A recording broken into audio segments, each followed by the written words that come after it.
مستيات بيتنا مستيات بيتنا نحكينا مثل إرتران من صغراء استفعل صحفات تنقص مسلتاتن قال محتساتن حيزا بذكريات كبر أب إن ترادوت تقرب مدبيا ጉዳይ ቀይሕ ባሕሪ ቅድሚ 34 ዓመታት መኸተምታ ምስ ተገብረሉ ኣብ ኢትዮጵያ ዓብይ ኣርእስቲ ወይ ሕቶ ኮይኑ ዳርጋ ኣይፈልጥን እዩ። ኤርትራ ብረፈረንደም ብምርጫ ህዝቢ ሃገር ኮይና ክትምስረትን ከላ መራሒ ኢትዮጵያ ዝነበረ መለስ ዜናዊ ኣብ ጉዳይ ዋንነት ቀይሕ ባሕሪ ይኹን ሕቶ ኤርትራዊ ሃገራውነት ተቃውሞ ኣይነበሮን። ህዝቢ ኢትዮጵያ ብዘይ ናይ ኣፍ ደገ ባሕሪ ሕቶ ምስ ድኽነት ተቃሊሱ ብዘለዎ ካልእ ዕቑር ሃብቲ ተጠቂሙ ክብልጽግ ከም ዝኽእል ንምእማን እውን ይሰርሕ ነይሩ። ገለ ኢትዮጵያውያን ኤርትራ ሃገር ስለ ዝኾነትን ብኡቢላ ኸኣ ናይ ቀይሕ ባሕሪ ዋንነት ብምርግጋፃን ንመለስ ዜናዊ ከም ሃገሩ ኣሕሊፉ ዝሃበ ከዳዕ ይጥቀንዎ ነይሮም። መለስ ዜናዊ ግን ናይ ነቐፍቲ ሕቶ ንኽምልስ ወይ ንዓኣቶም ንኽሕጉስ ኣብ ጉዳይ ቀይሕ ባሕርን ልኡላውነት ኤርትራን ሕቶ ይፈጠረን። ክሳብ እዋን ዕረፍቱ ጸላኢ ኢትዮጵያ ድኽነት እዩ እናበለ ሓሊፉ። እቲ ብሰበብ ዶብ ዝጀመረ ኩናት ከዓ ኢሳያስን መለስን ናይ ብሓቂ ጠንቂ ባድመን ዶባትን ከም ዘይነበሩ ተሰማሚዖም እዮም። ብዝኾነ እዚ ሕጂ ዓብይ ኣጀንዳ ኮይኑ ዘሎ ሕቶ ኣፍ ደገ ባሕሪ ኢትዮጵያ ካበይ ዝነቐለ እዩ እንተዳኢልና ካብ ሰማይ ዝነጠበ ኣይኮነን። እዚ ሓሳብ እዚ ሓሳብ ሓያሎ ኢትዮጵያውያን ኮይኑ ኣብይ ኣሕመድ ንባድመ መሊሱ ንዓሰብ ክመቐል ምስ ሓሰበ ኢሳያስ ዓብ ተስፋ ስለ ዝሃበ ዝዓበየ ኣርእስቲ እዩ። ኣብይ ነታ ተከራኽር ብመሰረት ውዕል ኣልጀርስ ናብ ኤርትራ ዝተፈርደት ባድመ ናብ ኤርትራ መሊሱ እቲ ንኢትዮጵያ ልዕሊ ባድመ ዘገድስ ኣፍ ደገ ባሕሪ ክረክብ ዓብ ሕልሚ ነይርዎ። ነዚ ሕልሙ ንምትግባር ከዓ ምስ ኢሳያስ ኣዝዩ ጥቡቕ ዝምድና ክምስርት መዲቡ ቀኒዕዎ ኸኣ ኣብይ ኣብ ዝተፈላለየ መድረኻት ሕቶ ኣፍ ደገ ባሕሪ ከልዕል እንከሎ ኢሳያስ ተቃውሞ ኣይረኣየን እኳ ደኣ ከተባብዖ እዩ ተራእዩ። ኣብይ ኣሕመድ ናብ ኤርትራ ቀዳማይ ምብጻሕ ክፍጽም እንከሎ ከም ዝኽብል ተዛሪቡ ነይሩ።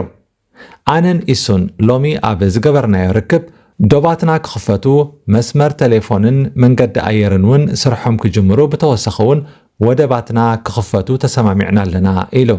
ኢሳያስ ከዓ ብሓጎስ ኣጣቂዑ አልፎ አልፎ ኤርትራን በሚመለከት በተለያየ መድረክ ስናገር ከሰማችሁ ዛሬ ኦፊሻሊ ክቡር ፕሬዝዳንት ኢሳያስ የኤርትራ ውጭ ጉዳይ ሚኒስቴር ስራ እንድሰራ ስልጣን ስለሰጡኝ በየሄድኩበት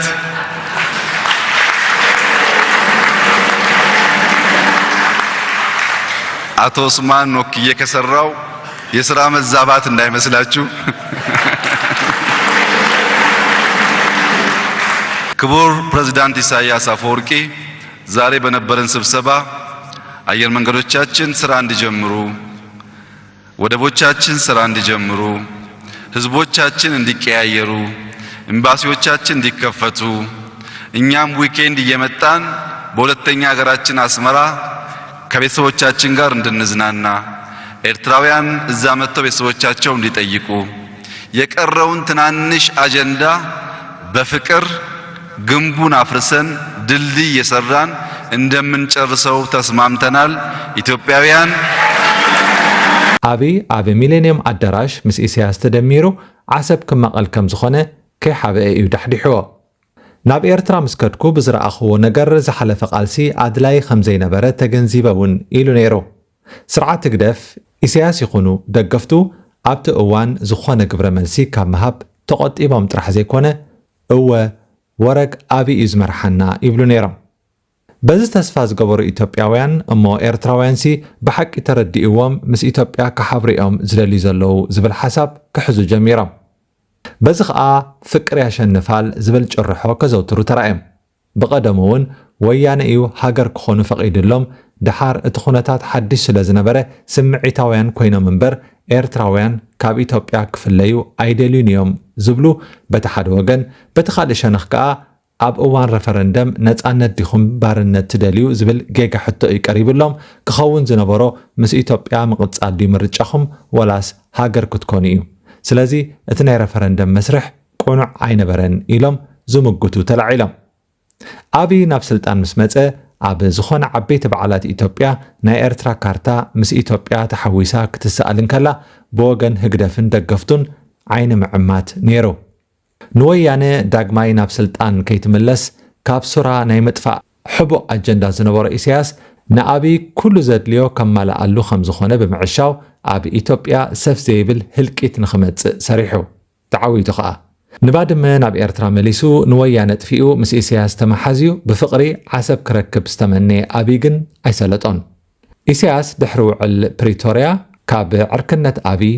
ኢዱ ስሒቡ ተጸጊዑ ወያነ ካብ ሱራ ኣይተማሕወት ዓሰብ ኣይተረኽበት ኩሉ መደባት ሃደሽተሽ ኢሉ ክልተ ጎራሓት ሓሙኽሽቲ ኮይኑ ጸኒሑ ስንቆም ኢትዮጵያውያን ሎሚ እቲ ቅድሚ ዓመታት ብኢሳያስን ደገፍቱን ዝተዋህቦም ተስፋ ይፈጸም ይብሉ ኣለዉ ኣይተጋገዩን ሕቶ ባሕሪ ኣብ ሰራውር ደም ኢትዮጵያውያን ንኽኣቱ ዝቐሰቡን ተስፋ ዝሃቡን ኢሳያስን ደገፍቱን እዮም ነይሮም ሎሚ ግን ግልብጥ ኢሎም ንኣብይ ይሓምዩ ኣለዉ ንሱ ኸኣ ካብኡ ትሕለፉ ኢሉ ወረግ እቲ ባሕሪ ብሕጊ ብፅሓኒ እዩ ዝብል ስነ መጎት ሒዙ ቀሪቡ ነቲ ዛዕባ ከም ቀንዲ ኣጀንድኡ ገይሩ ይሰርሓሉ ኣሎ ሓንቲ ሃገር ወይ ሓደ መንግስቲ እየ ዝብል ተደሚረ እየ እንተኢሉ ንሓደ ካልእ መራሒ ሃገር ናይ ሃገር መፍትሕ እንተረኪቡ ንስኻ ኢኻ ትመርሓና ተደለኻ ምፅዋዕ ተደለኻ ዓሰብ ኢሉ መብፅዓ እንተኣትዩ ከመይ ኣቢሉ ስለምንታይ ሕቶ ኣፍ ደገ ባሕሪ ይለዓል ኢሉ ክሓምም ይኽእል እንታይ ድዩ ዝብል ነይሩ ኣብይ ኣሕመድ እኮ ሓዲሽ ዘምፁ ሓሳብ የብሉን እታ ቅድሚ 7 ዓመታት ዝደልያ ንዓ እዩ ዝደግም ዘሎ ክብርኻ ባዕልኻ እንተድፊርካ ተደፊረ ምባል ትርጉም የብሉን ውሻጥኻ ዘረኣኻዮ ሰብ ስለምንታይ ይሓሚኒ ኣይትበል ዘመነ ምድማር ዝወለደ ሕቶ እዩ ሽዑ ዝነበረ ዕብዳን ቀሊል ኣይኮነን ሕልሚ ክሳብ ዝመስል ፍኽሰት ብሃገር ደረጃ ተራእዩ ብዝኾነ ኣብይ ኣሕመድ ብቕድሚ ትማሊ እንተተንኪፍኩምኒ መሊሱ እዩ ዝገደኒ ኢሉ ኣሎ እቲ ምትንኻፍ ከኣ ድሮ ጀሚሩስ ብክልቲኡ ወገን ይዓቢ ኣሎ ሎሚ እቶም ክጠፍኡ ዝተወሰነሎም ወያነ ምስ ህግደፍ ክጸምዱ ይሸባሸቡ ኣብይ ከኣ ብተርኡ ክጠፍእ ኣለዎ ይበሃለሉ ኣሎ እቲ ቀዳማይ ዝጠፍእ ግን ሰላማዊ ህዝቢ እዩ መስትያት ቤትና መስትያት ቤትና ንሓቀኛ ምስሊ ኤርትራ ንምንጽብራቕ ዝተፈላለዩ ጽሑፋት ተንቀሳቐሲ ምስልታትን ቃለ መሕትታትን ሒዛ بزكرياس كبر أب إن ترى الوقت تقرب مدبيا كفوت لساني من يزعج وني هاي سجدن علي عبطاقوت ملاخي قطاوخي قنا مسلي فتحي